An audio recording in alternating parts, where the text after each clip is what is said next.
7 years ago, Lloyds was one of 3 banks on the brink of collapse.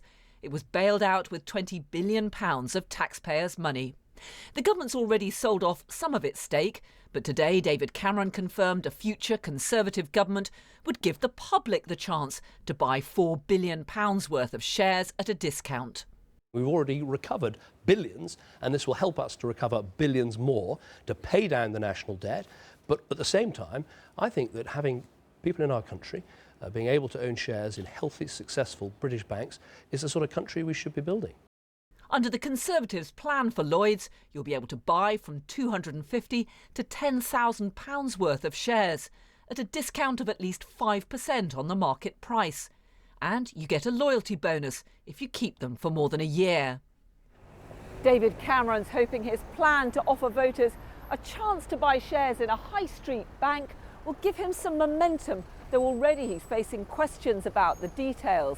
It's the second time in a week he sought to revive an idea which was popular in the Thatcher era. First it was giving more people the right to buy their own homes, now it's giving more people the right to own shares. To persuade people to invest in Lloyds, the government will put up the money for the discount. The Tories' opponents say that means taxpayers will lose out. The idea of having a wider shareholding, absolutely fine. I quite pay up to the idea of a shareholder democracy and worker shares for that matter, but giving it away at a discount at the disadvantage of the taxpayer is something that I would not go along with. I'm not going to do it by discounting the price at sale, which ends up with a big rise in prices afterwards, which means that the killing doesn't go to the taxpayer and the national debt, it goes to big institutional investors. But one investment expert told us such discounts are not unusual.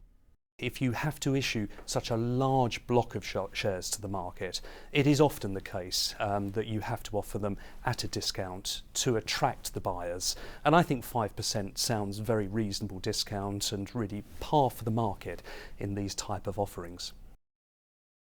David Cameron says the sell-off shows his economic policies are working and he'll be hitting the streets to try to convince voters. Carole Walker, BBC News.